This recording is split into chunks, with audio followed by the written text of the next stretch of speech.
I am Inspector, and I solved mystery. Welcome to my new case. I've always thought that Oxford wears its dampness with a kind of reluctant dignity. The stones glisten after rain as though they were carved from sorrow rather than sandstone. The streets narrow and secretive, their corners reluctant to yield their mysteries to anyone hurrying past. That evening, if I can call it that, for twilight had long surrendered to something softer and more indefinite, I found myself walking without purpose along one of the smaller lanes that slips between the colleges, the sort of passage known only to the porters and to those of us who walk when we cannot think of anywhere else to be. The pavement was uneven and shone with the faintest veneer of water, catching the light of a single lamp-post that leaned like a tired sentinel. My shoes struck against the stones in a rhythm that irritated me by its predictability. I slowed. I told myself I ought to go home, open a bottle, and pretend that the day's emptiness had been the result of my own choice. Instead, I drifted towards St. Athanasius Chapel, a building older than most of the trees in the Botanic Garden and colder, too. There is a scent to such places that never leaves you once you have inhaled it. Wax, old hymnals, dust shaken loose from vestments. The heavy oak doors were closed, but a narrow fissure betrayed a glow within. That, I recall, was the first oddity. The college, parsimonious to the bone, never wasted candles unless some benefactor had demanded a service in his memory. Yet here was light, soft and intermittent, like a flame uncertain of its own right to continue. I moved closer, telling myself it was nothing more than curiosity. Through a side window, leaded and warped, I caught the faint movement of a single candle. It stood alone upon the altar, guttering in a draught that must have entered through some crack in the masonry. The wax was already spilling down its length, making a slow, white river upon the brass stand. And I remember thinking how utterly strange it was for such a flame to be permitted at this hour. I stayed longer than I should have, staring. A trivial detail, certainly, and yet I have learned that trivialities seldom remain so. They swell with the passing of days like bruises spreading beneath skin. Even then, before any body had been discovered, before any whisper of wrongness had reached me, the sight troubled me. I turned away at last, walking towards the Randolph, where a glass of claret might dull the edges of thought. The city around me was hushed, though not silent. A bicycle's chain slipped somewhere in the dark. A gate clicked shut. A student laughed too loudly as though to prove he still belonged to the living world. I found myself irritated by his vitality. I entered the hotel bar and settled with my drink, staring at its color against the glass. Wine has always reminded me of blood, though I have never confessed that to anyone. As I sipped, I considered the candle again. Was it the sacristan's negligence or a chaplain's superstition? I thought of dawn, inevitably. No man is an island, entire of itself. A line often misquoted, often misunderstood. What was Catherine Lonsdale, though I did not yet know her name, to the flame that dripped upon the altar? Nothing, perhaps. Or everything. The deduction, if one can call it that, came not from brilliance, but from habit. A chapel unlit at dusk is ordinary. A chapel faintly lit at midnight is intrusion. Someone had been there, lingering when no one ought to linger. The candle did not light itself. Someone had touched match to wick, and in so doing left a signature more intimate than any entry in a visitor's book. I should have gone back, demanded explanation, sought the sacristan, asked questions. I did none of these things. I finished my wine, requested another, and told myself I would forget the matter. But forgetfulness is not a gift I have ever been granted. The candle remained with me as I left, its image sharp in my mind's eye, the wax flowing, the flame shuddering, the silence of the chapel like breath held too long. It is strange, looking back now, how certain moments attach themselves to one's memory. They do not announce their significance at the time. They whisper it later in the quiet hours. That night, Oxford seemed to conspire with the candle. the rain darkening every surface as though the city itself wished to conceal what had already been decided. I walked home with a stubborn sense that something had begun, though nothing yet had happened. Or rather, something had already ended, and I was too obtuse to understand it. I was washing the taste of last night's claret from my mouth with coffee when the telephone insisted upon itself. Lewis, patient even in urgency, said there had been a death at St. Athanasius, a young fellow of the college. Sudden, he said. The doctor thinks natural. He hesitated as if the word were a door he would rather not open. Her name is Dr. Catherine Lonsdale. I told him I was already in the neighborhood in the only sense that matters, which is to say, my thoughts had not strayed far from the chapel. He said the porter had found her after luncheon, and that the college wished the matter handled with the discretion of a well-behaved footnote. I said I would come. The sky had the color of rubbed slate. The porter, Harris, had the wary civility of a man who knows more than he intends to confess. He saw me glance at the entry book and offered his contribution before I could ask. There was a candle, sir, outside her door. Literally. Hours before anyone knocked. Lewis shifted, unhappy with superstition invading a statement. He murmured that there had been a power cut last week. Perhaps someone still kept candles handy. Harris shook his head, and I watched the man's eyes rather than his mouth. Not a stub, he said, proper church wax, the kind the chaplain hoards in the bursar counts. He added that he had not touched it. A draught had done, the snuffing. We walked the corridor to her staircase, each board speaking in a dry whisper beneath our weight. The air had that faint chemical bite of cleaner trying too hard to be piety. Catherine's door was ajar. Inside, a small room disciplined by books. The desk neat, a kettle cooling, a sweater folded on the chair. Lewis, careful as a librarian, said the physician proposed a likely collapse. Congenital weakness, stress, the usual consolations. I looked at the carpet and found a smear that had nothing to do with coffee or tea. Wax leaves a memory on wool, a pale ellipse, frilled at the edge where it surrendered its heat. There was no candle now, only the print of its having existed. I asked Harris when candles were moved from the sacristy. He said never without a tally. On the mantel lay a newspaper folded at the chess problem. Catherine had attempted it in a hand both decisive and easily bored. She wrote the obvious line, then crossed it out and tried one that sacrificed the queen to secure a quiet mate 2 moves later. Not brilliance, a willingness to lose the grand piece to hush the board. Lewis told me she had lectured that morning and returned after 11. 2 students noted nothing unusual, save her silence when they thanked her.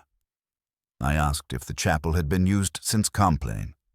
He answered no, though Garside, the chaplain, had been seen moving about with keys and a distracted expression.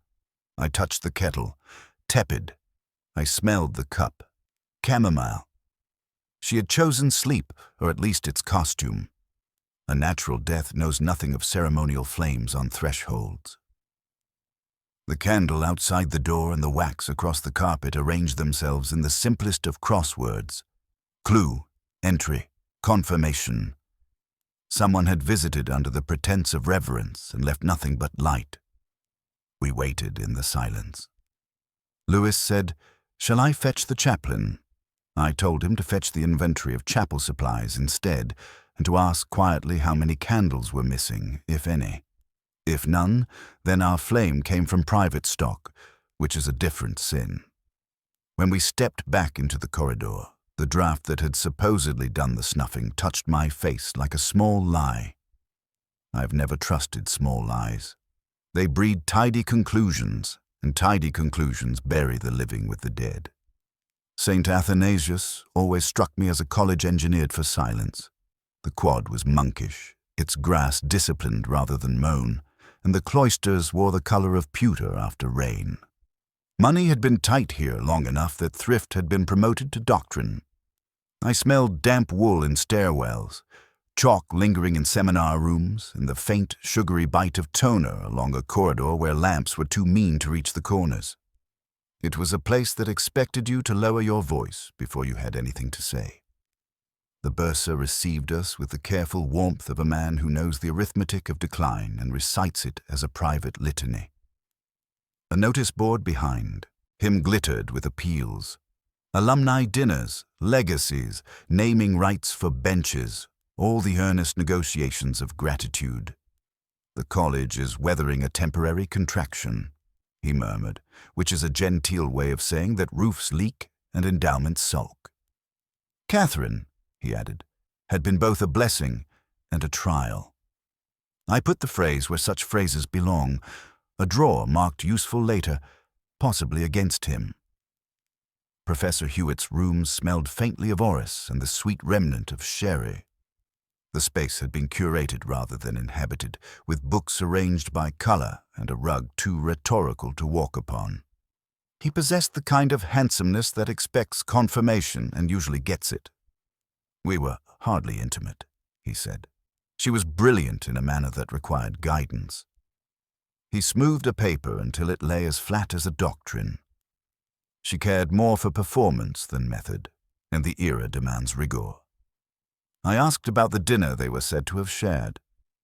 "Collegial," he replied, with a glance that over-explained nothing and therefore explained too much. A reddish crescent on his knuckle, old and glossy, showed where a match had once misbehaved. Dr. Margaret Dale met us in a seminar room where tall windows admitted a narrow, chastening light. She carried her sharpness like a relic, polished, not showy, never handled without consequence. Catherine was a mind with edges, she said, and those who tried to hold her bled a little. She lifted a folder and let it fall, a punctuation mark with weight. Students complained of severity, which is usually a compliment offered the wrong way up. I asked about the estrangement the common room preferred to embroider. "We did not quarrel," she said at last. "We outgrew a misunderstanding." Her eyes moved, not to me, but to the empty chair beside mine, as if someone habitual should have been occupying it. Reverend Garside waited in the chapel, where the air kept its obedience to wax and polish. He had the timid serenity of a man who hopes to be asked only the questions he has rehearsed. "Mortality is not a scandal," he observed. "It is a rhythm." He regretted the loss and invited me to admire the inventory of candles, aligned in a ledger with a choir master's neatness. None were missing, which rendered the flame at Catherine's door an interloper. He reached for his keys when he did not need them, letting the ring chime like a conscience. When I mentioned that a candle had guttered outside her room hours before she was found, he looked past me toward the organ loft, as if a hymn might volunteer an answer. Catherine took on shape in the intervals between their versions, admired when it served reputations, resisted when it disturbed routines, tolerated when she performed precisely what they wished her to be. No one offered kindness, each offered an alibi disguised as character. She seemed a mirror they preferred to mist and a mind they preferred to mark. I felt, as I sometimes do, the small ache of recognizing a temperament that chooses the exact word even when it cannot purchase affection. Lewis, dutiful as drizzle, produced the porter's register at a cough of mine. The visitors' column for the week bore a single name overwritten with a thicker pen, the original smothered rather than removed. Someone had attempted erasure with ink rather than courage. I traced the first letter beneath the bruise of black. Longer than an H, shorter than a J, the flourish of an F perhaps, or the lower reach of a T. The date matched the evening I'd watched the chapel light fret against the glass. Harris admitted the entry had been amended after consultation with a fellow, though which one he could not or would not recall. We crossed the quad as the small bell gave a dutiful stroke and rain resumed its study of stone. I considered the burn on Hewitt's knuckle, the watermark on Dale's folder, the chaplain's unnecessary keys, and the register's darkened name. A crossword arranged itself, 4 letters suggested by heat, paper, ritual, erasure. The answer would not sit. It hovered at the edge like a moth refusing the lamp. I let it be. Ambiguity, like Oxford weather, can be useful when truth prefers not to be indoors. Before we left, I asked Lewis to obtain receipts from the college shop for private purchases this month. Postcards, envelopes, and, more tellingly, candles. He nodded with that patience which has rescued me more often than I deserve. I told him, almost lightly, that the first lie would be the neatest one. He looked at me as though I had quoted a poet. Perhaps I had, or perhaps it was only the chapel speaking, still scented with wax, still whispering that a flame had been lit where no flame ought to have been. Lewis arrived with the caution of a man bearing something delicate. He set an unaddressed envelope on my table. "Found under her blotter," he said. "A note, unfinished." I told him to leave it and remain. He hovered, unwilling to sit. Inside lay a single lined page torn from a notebook. Most sentences held themselves upright. The final line had begun bravely and then collapsed into a pale smear. "Wax," Lewis murmured. I nodded. Candle wax behaves like a schoolmaster. It corrects without explaining. I read the note twice, the only honest number of readings. Catherine wrote of disappointment not theatrically, but in measures. "You asked for trust," she wrote, and then for silence about the trust. A third sentence started, "You will not ask me again," before the words dissolved under the traveling wax. A flame had leaned too near. A thought was sealed before it reached its addressee. Lewis repeated the physician's comfort. Congenital this, unfortunate that. I answered that natural causes rarely carry stationery. He accepted it with tolerant patience. He asked to whom the letter belonged. I said the answer would present itself once we earned it. I copied the last clear sentence in my own hand, then the beginning of the blurred one until my wrist understood where her letters wished to go. The habit summoned a memory. Catherine in a lecture hall, speaking of dawn with a scholar's radiance, and then slipping in the most ordinary of ways. "Any man's death diminishes me," she had declared, neglecting the nail that holds the board together. "No man is an island." The missing word had bothered me out of proportion to its size. Now, here, the correction returned. If the letter addressed Garside, the negative mattered to a priest who preached universals, but pardoned particulars close to home. If Hewitt, it mattered to a man who preferred method to truth so long as method behaved. If Margaret Dale, it mattered differently again. The grammar of mentors is possession, the grammar of pupils, escape. You asked for trust, and then for silence. I heard 3 doors close at once. Lewis, happier on floors than in clouds, said the wax might be chapel stock. The ledger shows none missing. I told him ledgers are hospitable to miracles, and that the man who keeps them also keeps what goes missing. He wrote it down. I lifted the page to the window. Grit freckled the wax, not household but mineral, a dust that clings to sills where old mortar loosens after rain. The chapel's north window drops it when the wind comes round the quad. Garside has prayed for repairs without success. Either the letter had met its candle under that window, or in a room with an equal complaint. I warmed the smear near the radiator until a faint sweetness rose. Bees and old hymnals. Betrayal announced itself, though softly. Not lust, arithmetic. You asked for trust, and then for silence about the trust. Each reading cooled me. The next line, "You will not ask me again," felt less a threat than the decision to switch off a light. A woman can refuse once by not attending. Refusing twice requires a notice. The wax arrived in the interval. A hush pressed upon a closing door. "Shall we see Hewitt?" Lewis asked. "We will," I said, "and Dale, and the chaplain whose keys ring like guilty bells. Bring me the shop's receipts for candles and the bursar's orders," and asked the porter for a pinch of dust from the chapel sill. Why dust, he wanted to know, because it is the witness that never improves its story.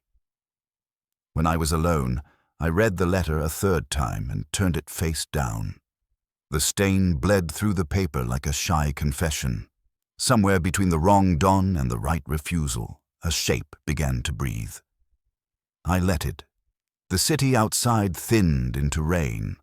The corridor timber creaked as though the building shifted its weight to listen. The room felt attentive to my hesitation. I postponed comfort on purpose. I poured myself nothing and felt the rare advantage of an unanswered question. It does not accuse. It waits. Hewitt preferred the senior common room after hours, when the carpet carried fewer egos and the decanters breathed without witnesses. I told him I wished to speak about Catherine Lonsdale.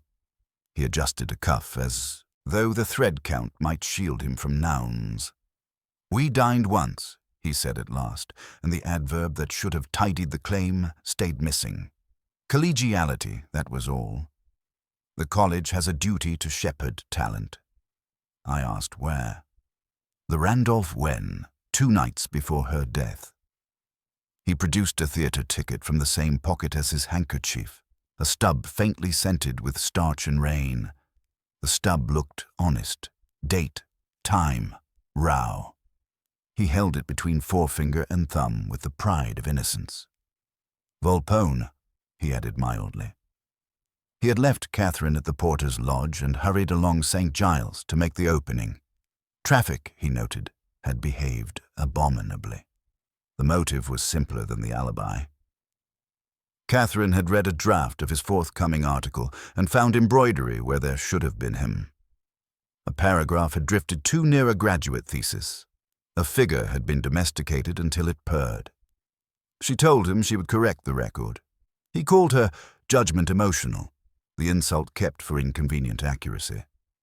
Lewis warmed the fire by standing near it. I asked about the dinner. "A single course," Hewitt said. She was abstemious. Did she drink? He believed not. Did he? A glass. Hardly more. His knuckle bore the polished crescent of an old match burn. In anyone else it would have been nothing.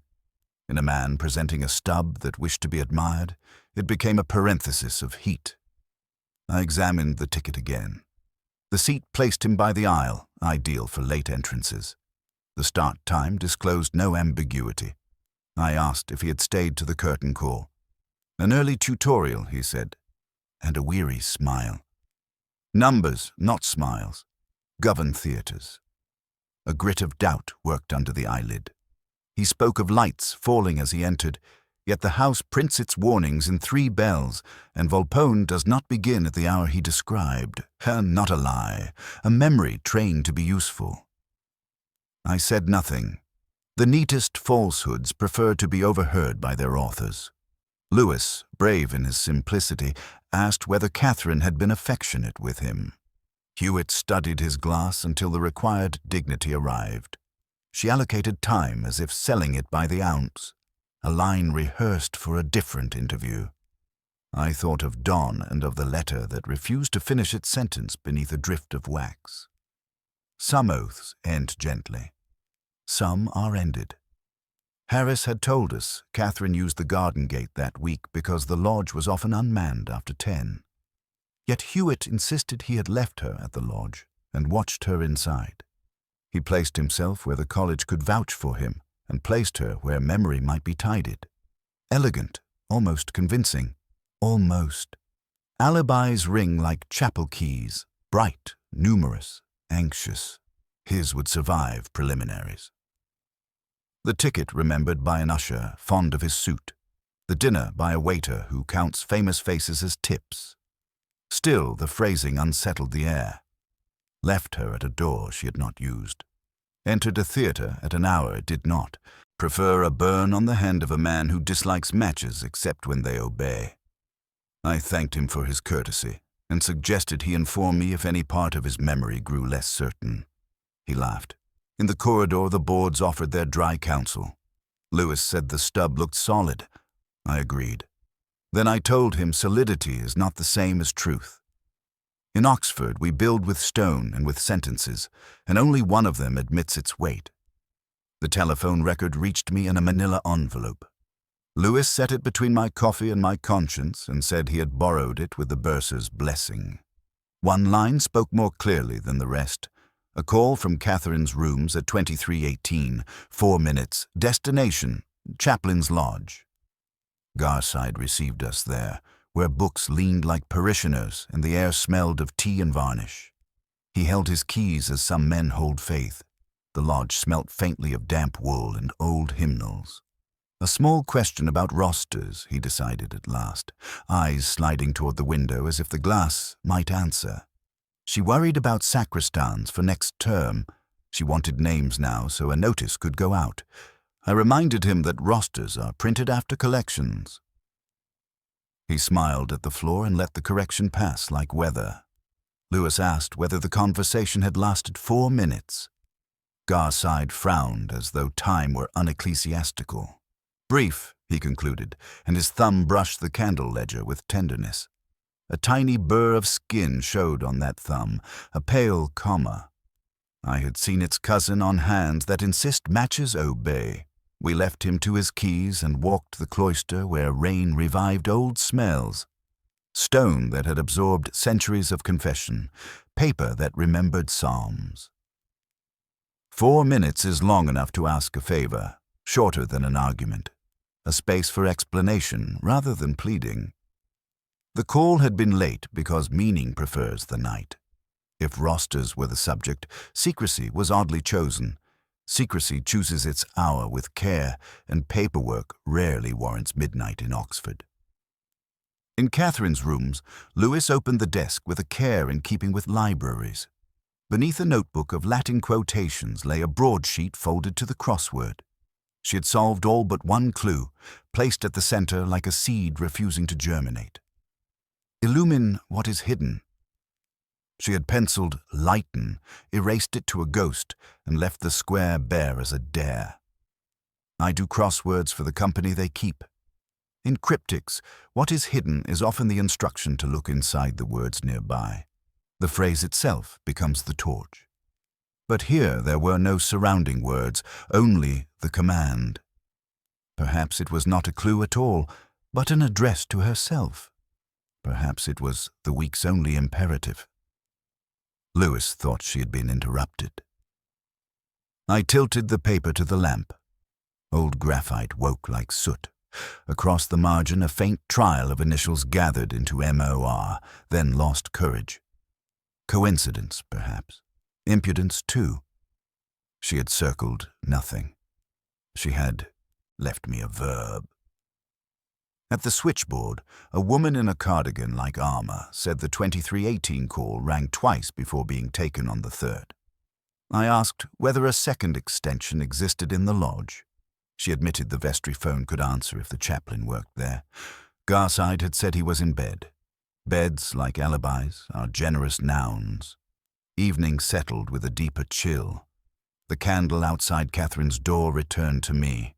The wax blur on her unfinished line. The comma on Garside's thumb. Hewitt's burn, Dale's watermark, the register's overwritten name. Illumine what is hidden, the phrase insisted, and I let it. Lewis wanted a direction.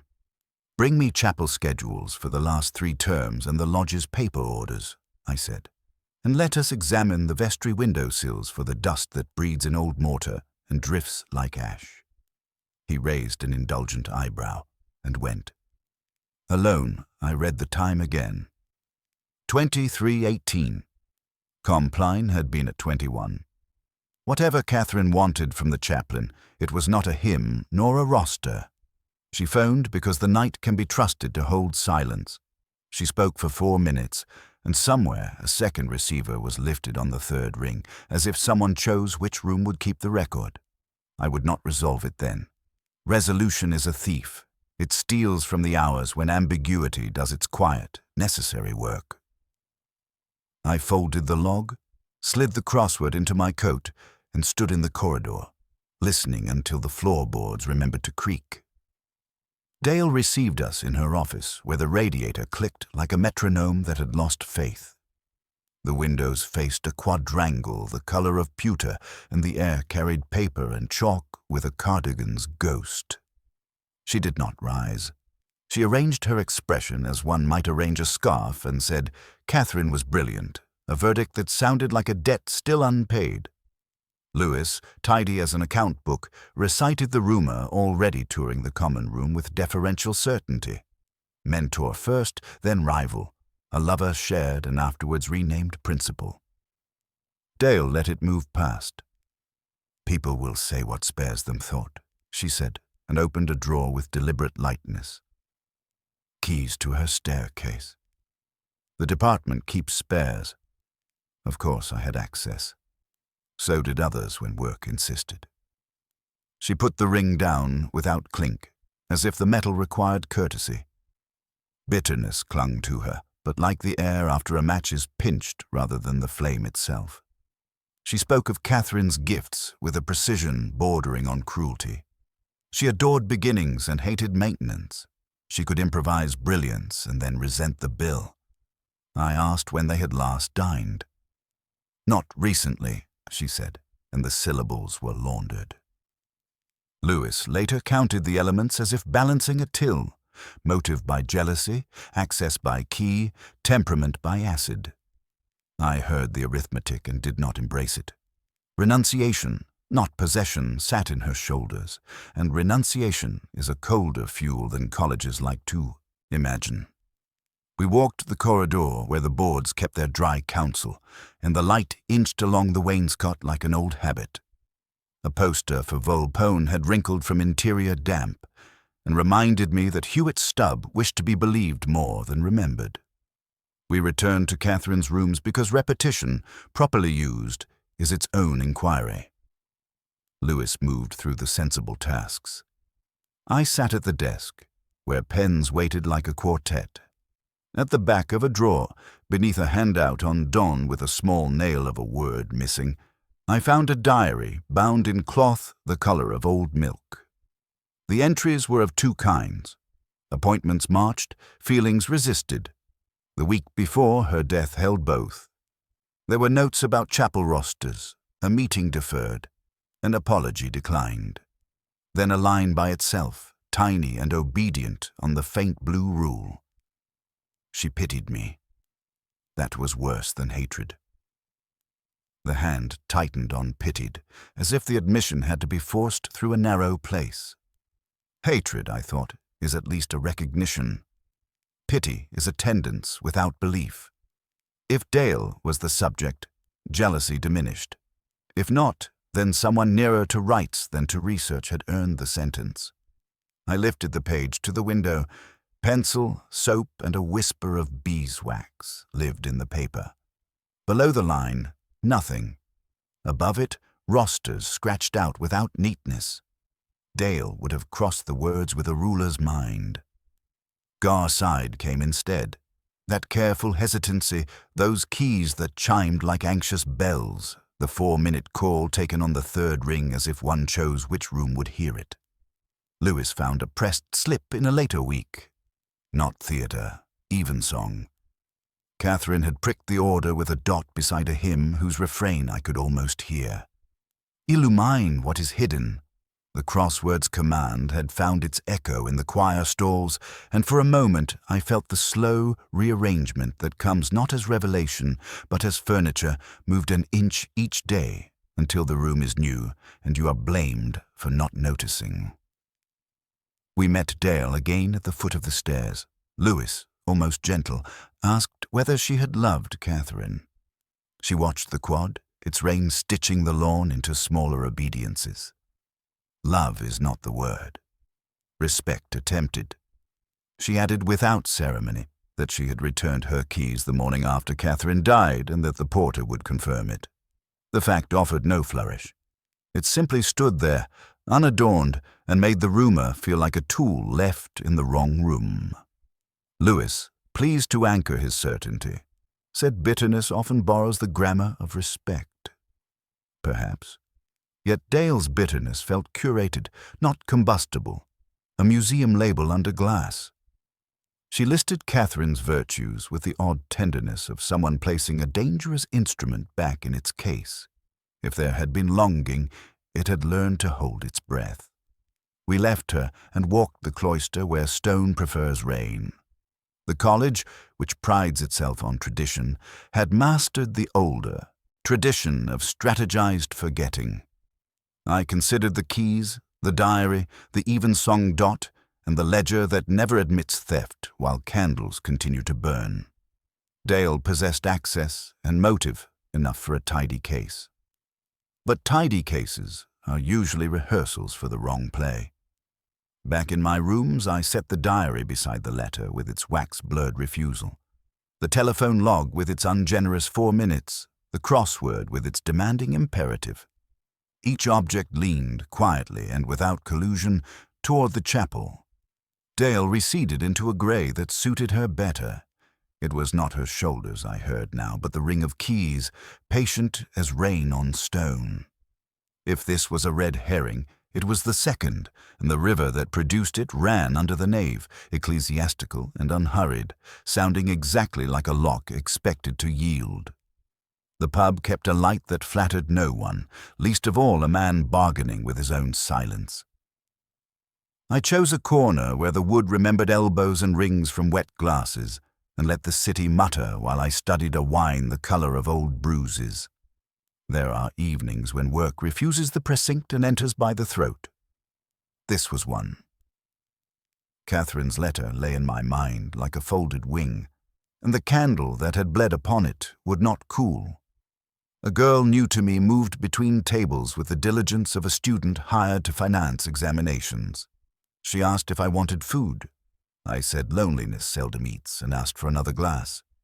She said it is like the poet says, sir. Each man is an island after closing time. I corrected her gently, and she laughed, tucking a strand behind her ear as if the error were a draught. She went away and left her misquotation in the air where dust could hold it. Catherine had misquoted too. Not maliciously, as though certainty had slipped one breath to the left. I turned the thought until the room aligned. The crossword in my pocket, illumine what is hidden, wanted not an answer but a method. Look inside, read the middle, light from within. I unfolded to the center and left the squares blank. The imperative was already at work.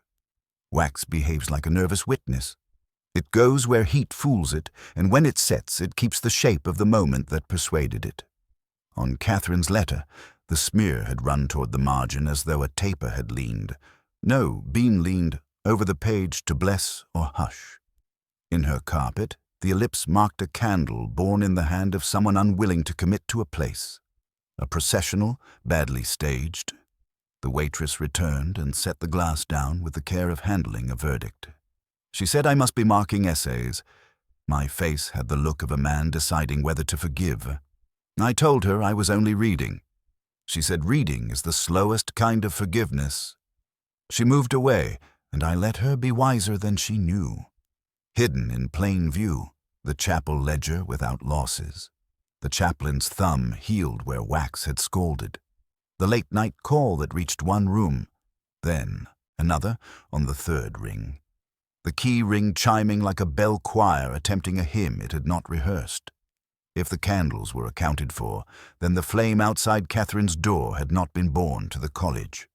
Private stock or a theft recorded in a different book. The kind a conscientious man keeps in his head. I rotated the crossword again. Inside illumine lies lumen. Inside hidden, hid. Too neat. Neatness is the enemy. I wrote nothing and watched the wine make small red weather against the glass. The waitress misquoted Dawn, Catherine corrected nothing, and I, perverse old fool, enforced accuracy as if it protected anyone. The truth steadied a fraction, like a picture when the wire accepts its nail. The candle had been a language, not a light. It announced a meeting while pretending to sanctify it, telling the corridor who mattered and who might pass. A door marker, a claim, a private liturgy, and wax upon a letter, Wax upon a refusal was not blessing but censorship, a sacrament performed with cheap theology. If pity is worse than hatred, pity seeks ritual to feel like care. I thought of Garside choosing which receiver to lift, vestry or bedside, and choosing the room where records are kind. I thought of Catherine placing a dot beside a hymn and not singing it after all. I drained the glass and folded the crossword to its silence. What mattered was not the answer, but the lamp within the clue. Shine from the middle. Outside, rain made its faithful arguments with stone. I walked the lane where the college hunched into the weather and felt the truth begin to speak in the way it prefers, as if it had been saying itself all along and I had finally grown quiet enough to hear. At last. Lewis arrived with a flat envelope held as if warmth might alter its testimony. The bursar, he said, had allowed a rummage in the college's memory cupboard. Out slid a photograph, corners curled. A retreat, clergy and students arranged to look unarranged. A motto about renewal. Catherine stands near the edge, younger by inches, hair blown into brief rebellion. Beside her, not touching and not quite able not to, stands the younger Garside with a paper cup attempting sacrament. His expression is clerical, his posture has already mislaid the script. Behind them, a banner flaps with a verse about light. The crossword's imperative stirred again. Illumine what is hidden. On the back, names written for later forgetfulness. Catherine L., M. Dale, R. Garside. Others smudged into benevolence. The photograph refused to argue. It simply waited to be read. I studied the geometry politeness ignores. Her shoulder inclines towards him with the inevitability of fatigue. His torso tilts away in the choreography of restraint. The diary's unloved sentence rose. She pitied me. Pity often dresses as care, and daylight forgives the costume. I sent Lewis for the retreat program and, if Providence indulged, the accommodation plan. He added that he would ask about candles for an outdoor vigil. He left me with the picture and the low throb that begins when a pattern accepts its frame. The candle outside Catherine's door altered its tense. It had not been memorial, it had been signal, a summons wrapped in reverence, a private liturgy smuggled into a corridor. He used the language she once shared with him to stage an appeal for silence and called it spiritual. The wax on her unfinished sentence was not blessing. It was censorship that smelled comfortingly of bees. Hewitt's stub, Dale's curated bitterness, the ledger that never loses a candle, the 4 minutes to the lodge on the third ring, all of it had waited for this small square of countryside to speak. Hypocrisy is not strictly a crime. It is the instrument with which quieter ones are played. He preached virtue to an audience and negotiated secrecy with a student who had learned to dislike euphemism. You asked for trust, then for silence about the trust. The letter's grammar had always known the truth. Lewis returned with a thin program and the porter's memory. There had been a late vigil with genuine beeswax, the chaplain's insistence. The brochure reproduced a near-identical photograph taken moments later, wind already tidying hair. In the margin, a pencil list of readings. Against C. Lonsdale, someone had written "refute" and rubbed at it until the paper thinned. I'm not fond of melodrama. More often there is a drift from persuasion to pressure and then to panic, and by the time consequence enters the room, it is wearing someone else's shoes. I do not know exactly what he intended, only that ritual had trained him to believe the gesture would excuse the act. A taper leaned over a page to hush a refusal. A dose offered as rest. A key turning a corridor into a cloister no one else was meant to enter. The photograph did more than recolor the past. It lit the present from within. Illumines what is hidden. The answer sat in the middle of the picture. 2 bodies almost meeting beneath a banner about light.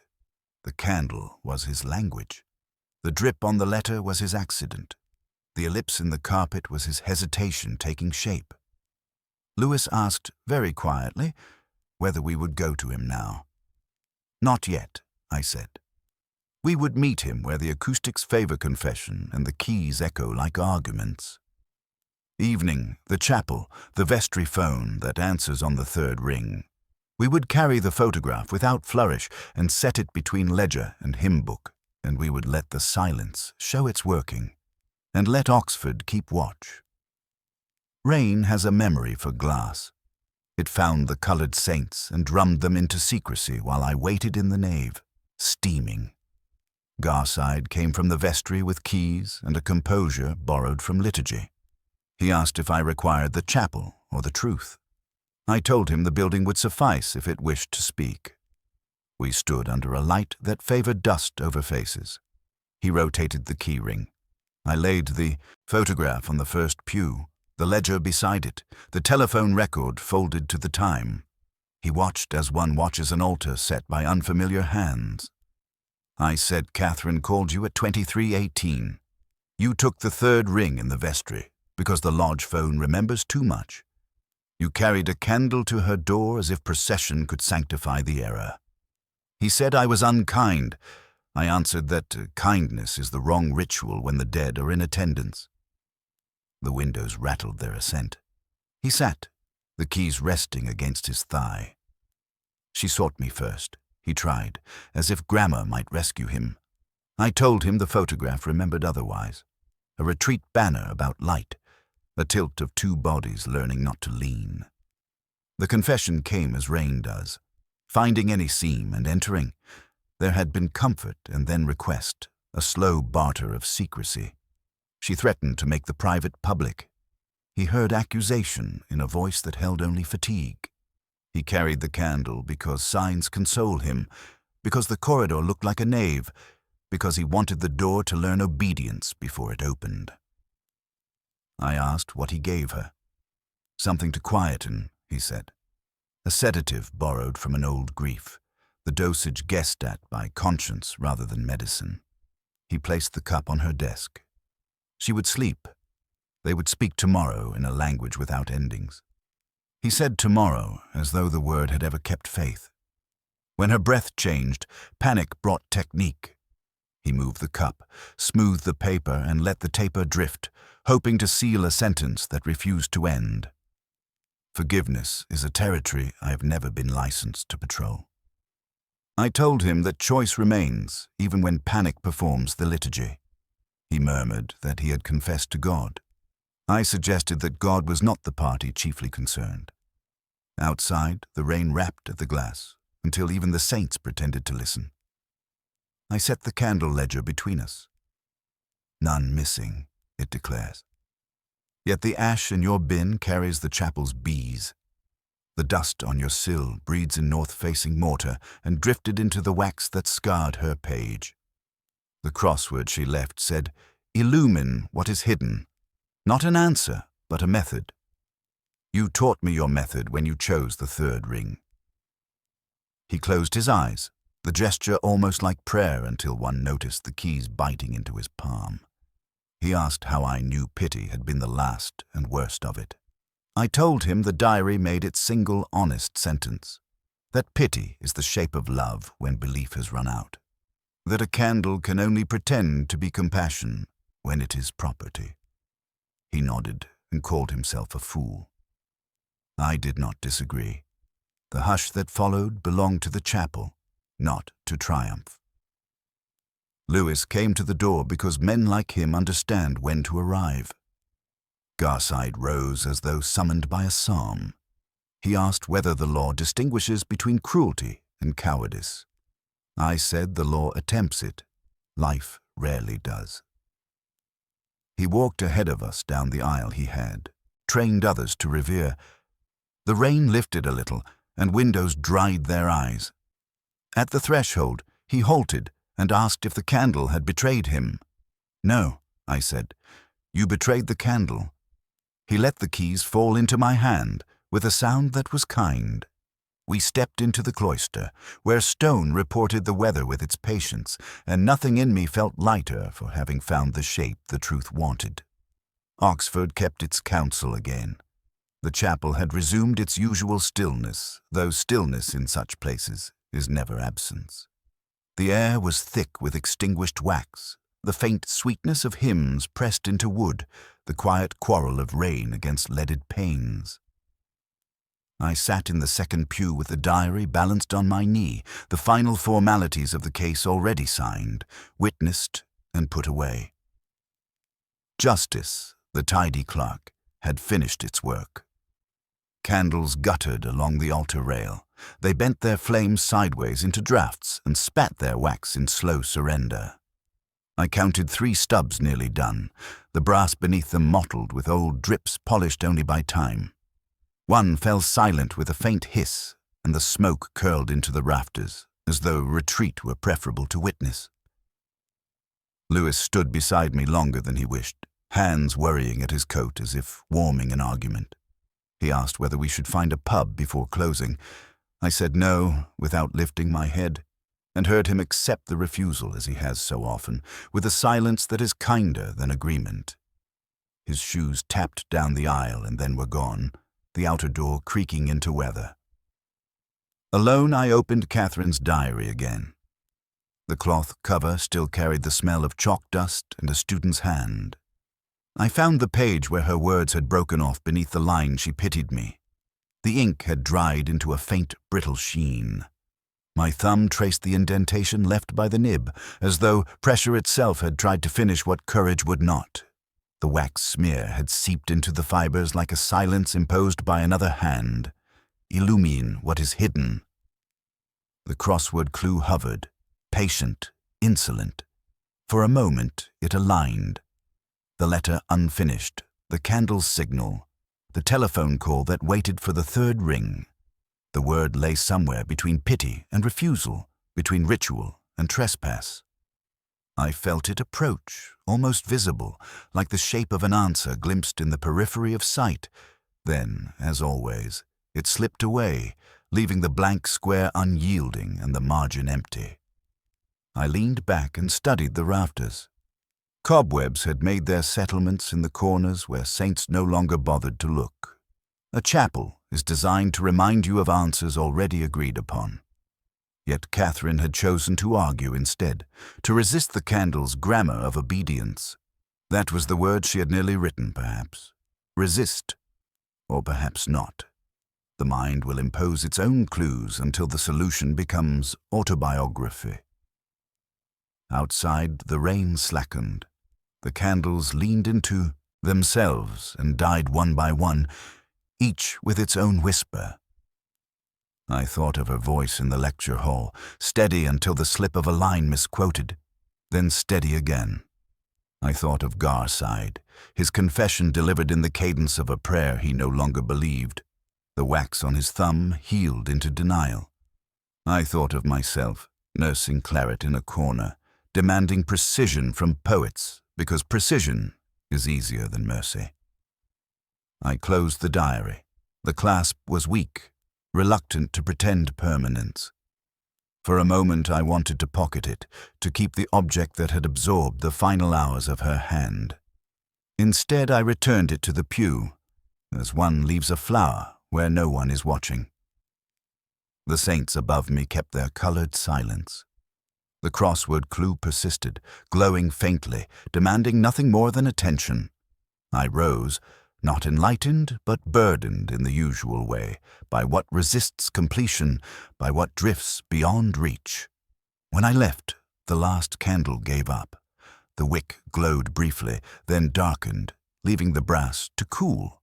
A candle snuffed, and Oxford, indifferent, held its breath again.